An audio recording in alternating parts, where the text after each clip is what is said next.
Hello, welcome to magnet academy. Magnet academy में आप सभी का स्वागत है।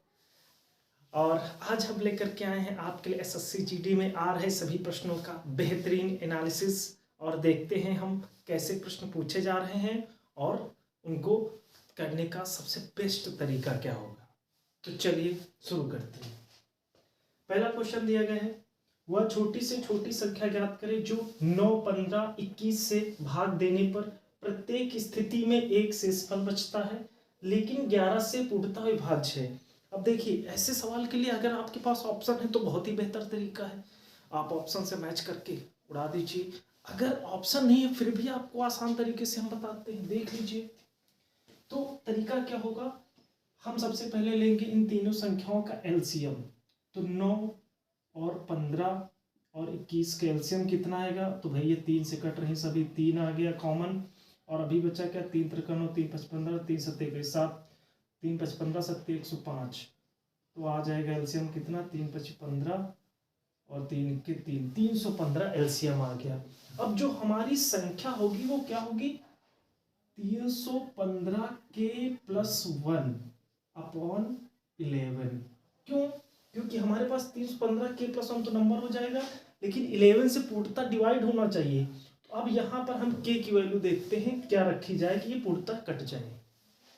तो हमारे पास देखते हैं इसको, 11 से काटिए इसको, 11 दूना 22, बचेगा कितना, आपके पास बच जाएगा 9, हो जाएगा 95, 11 8 88, 88 7 95। तो आपके पास जो नंबर बचेगा 7k प्लस 1 अपॉन 11। अब यहाँ पर के की वैल्यू हम क्या रखें कि 11 से पूर्णतः डिवाइड हो जाए। तो हम रख देंगे 1 रखेंगे तो 7 दूनी 14, 2 रखेंगे तो नहीं आएगा, 7 दूनी 14 15 हो जाएगा, 3 रखें 17 21 1 22, यस के बराबर 3 पर ये पूरी तरह से कट जाएगा। तो अब संख्या क्या होगी, संख्या आपकी ये हो जाती है। कैसे निकालेंगे इसको, तो 315 इंटू के की किस पे डिविजिबल थी, 3 पे, प्लस 1 कर दीजिए, 3 5 15, 3 के 3 1 4 और 3 3 का 9 प्लस 1 तो हो जाएगी 946। ये रहा, कल भी ऐसा ही क्वेश्चन पूछा गया था, आज भी। तो आप संख्या पद्धति को एक बार अच्छे से पढ़ लीजिए और ऐसे क्वेश्चन को एक बार अच्छे से लगा लीजिए। फिलहाल तो ये तो एलसीएम से है, संख्या पद्धति से है नहीं, फिर भी आप इसको अभ्यास में लीजिए। अब आते हैं नेक्स्ट क्वेश्चन पर। तो ये रहा नेक्स्ट क्वेश्चन।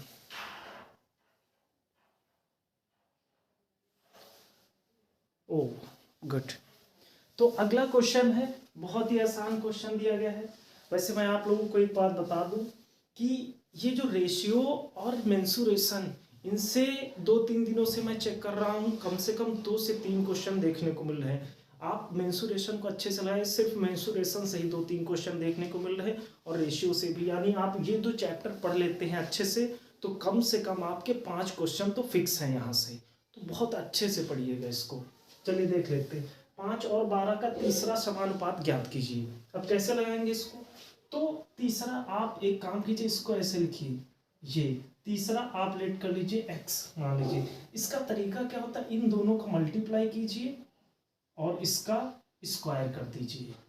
तो 12 इंटू 12, तो ये हो जाएगा x इज इक्वल टू 144/5। इसको काट दीजिए, कितना आ जाएगा, 5 दूना 10 आ जाएगा, बचे कितने 4, 5 अट्ठे 40 और बचे फिर कितने 4, पॉइंट लगा दीजिए, 5 अट्ठे 40।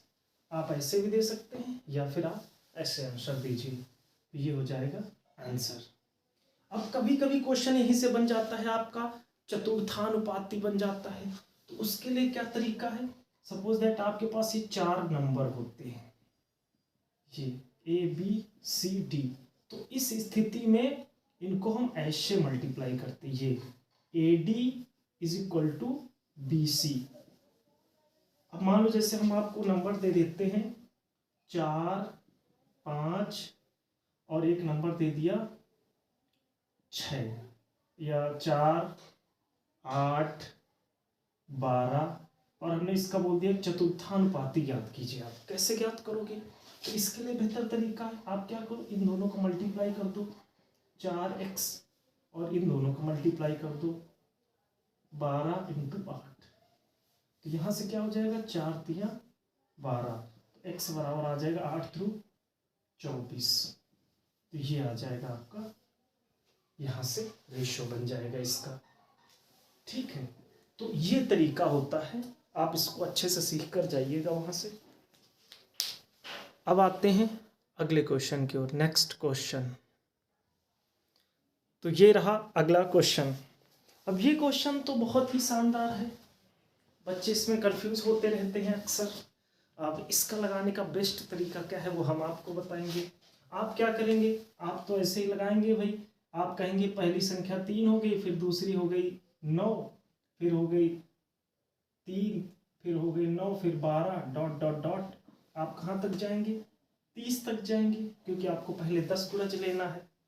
तो यहाँ 30 तक गए। अब आप क्या करेंगे, इन सबको जोड़ेंगे, ऐसा कुछ भी नहीं करना है, डिफरेंस सब में सेम है।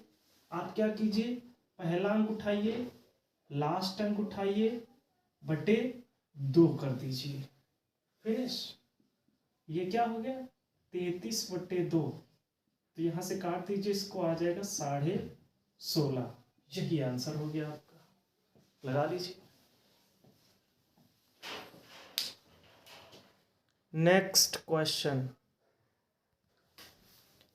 तो ये रहा अगला क्वेश्चन।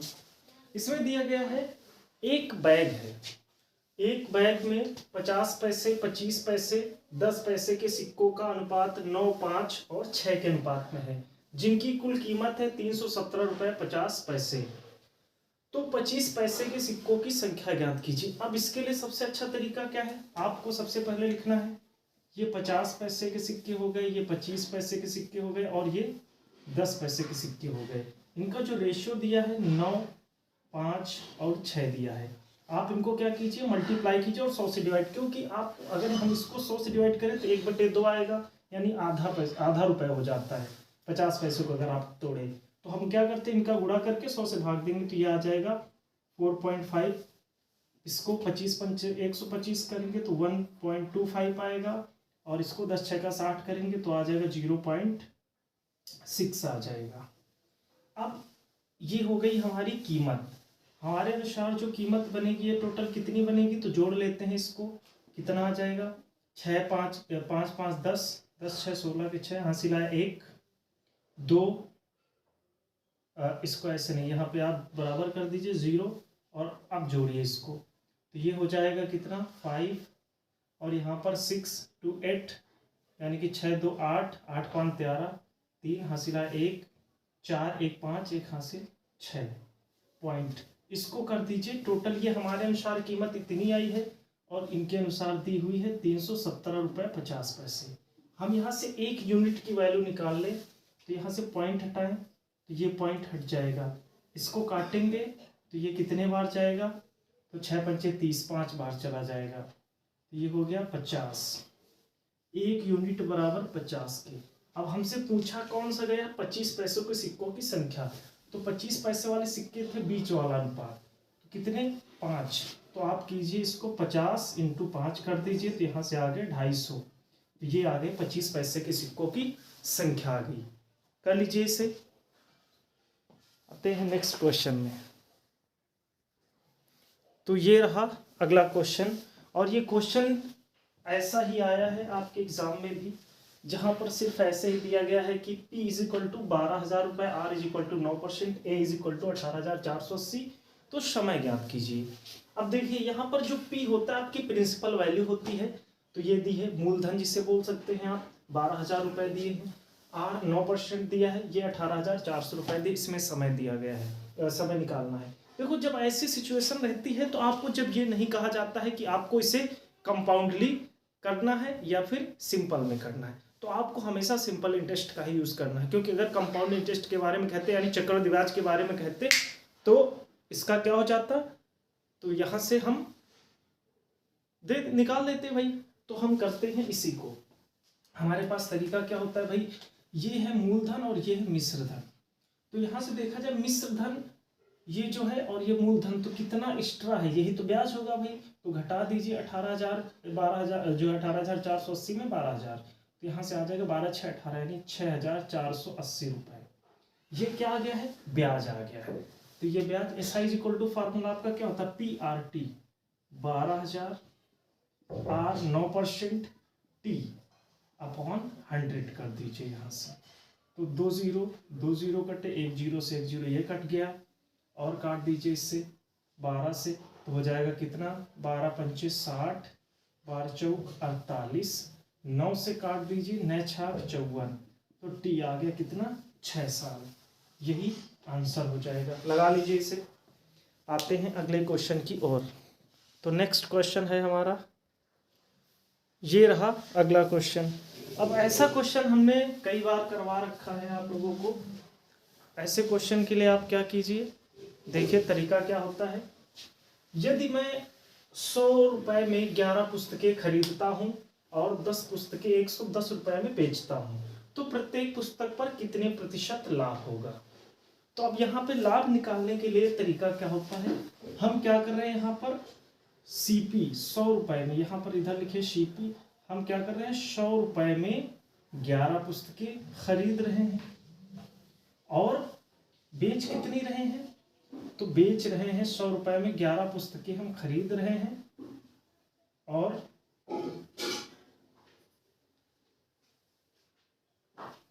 110 रुपये में 10 पुस्तकें हम बेच रहे हैं।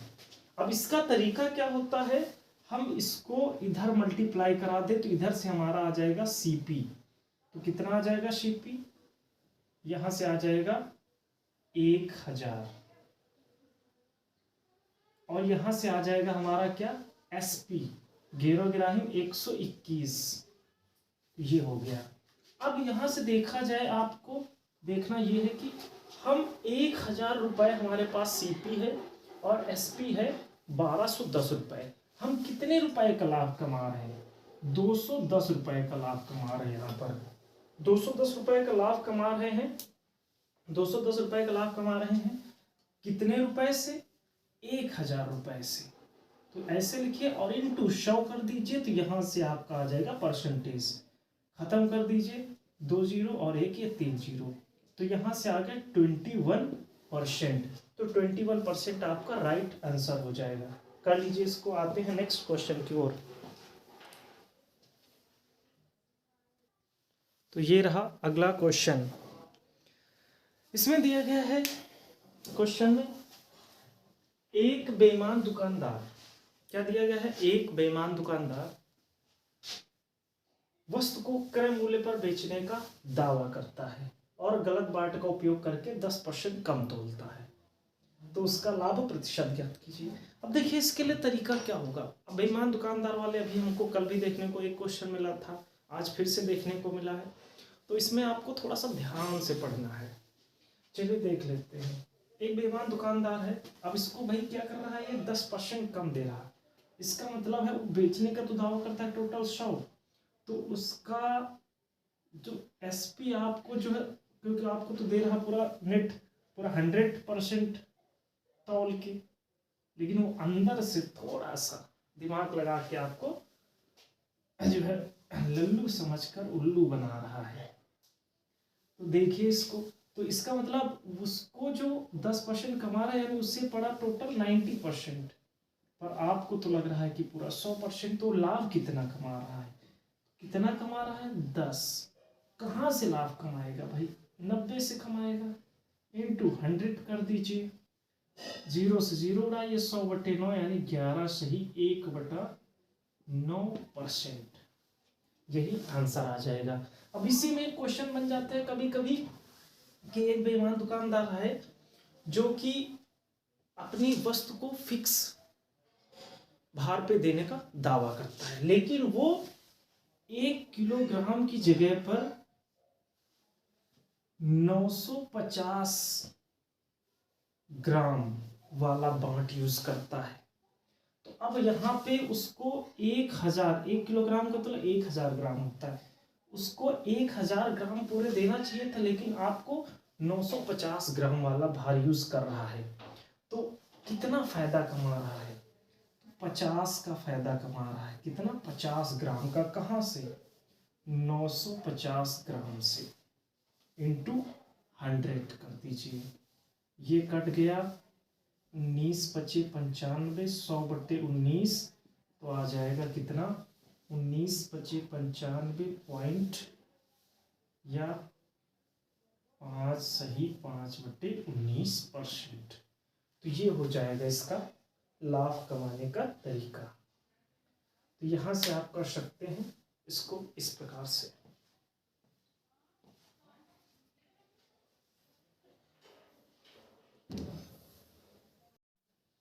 तो ये रहा अगला क्वेश्चन। इस क्वेश्चन में कहा गया है यदि तेल की कीमत में 10% की वृद्धि हो जाती है तो हम अपने खर्च में कितने % की कमी कर दें कि खर्च ना बढ़े। अब यहां पर देखना यह है कि ये जो 10% है इसको आप फ्रैक्शन में तोड़ दीजिए 1/10। इसका मतलब है जो वृद्धि हो रही वो कितनी हो रही, हमारे पास अगर मूलधन हमारा जो पहले था 10 अब वो बढ़ के हो गया जो 11 हो गया मिश्र धन। तो यहां पर देखा जाए तो 1 रुपए की वृद्धि हो रही है, यानी जो चीज हम 10 में खरीद रहे थे अब 11 में हो जाएगी। यहाँ पर ये चीज हमको वृद्धि दर्शा रही है। अब देखना यह है कि हमसे कहा गया अपनी खपत को हम कितनी कम कर दें। खपत को कितनी कम करेंगे, हमें वापस कहाँ जाना है, हमें अब यहाँ से हम चले तो हमें जाना है 11 हो चुके हैं हम, लेकिन हमें रहना है अपने 10 में ही। तो कितना हमें कम करना है, 1 कम करना है, कहाँ से 11 से कम करना है, इंटू 100 कर दीजिए। यहाँ से आ जाएगा 100/11 यानी 11 नहीं 99, 9 सही 1/11% कर लीजिए। बहुत ही आसान तरीका था ये।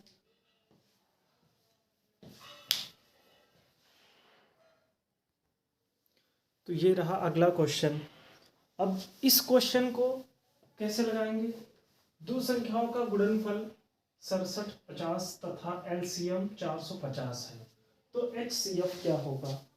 अब इसके लिए तरीका क्या होता है, दोनों संख्याओं का गुणनफल बराबर लासा इंटू मासा, आप लोगों को भी पता होगा। तो हम यहाँ पे मासा निकालते हैं एचसीएफ, तो ये हो जाएगा इन दोनों संख्याओं को रख दीजिए, इनका गुणनफल अपान क्या कर दीजिए लासा 450, काट दीजिए इनको, ये कट गया और 9 5 45, 9 7 63 बचेंगे, 9 5 45 हो जाए और काट दीजिए इससे, तो ये आ जाएगा कितना 15 5 75।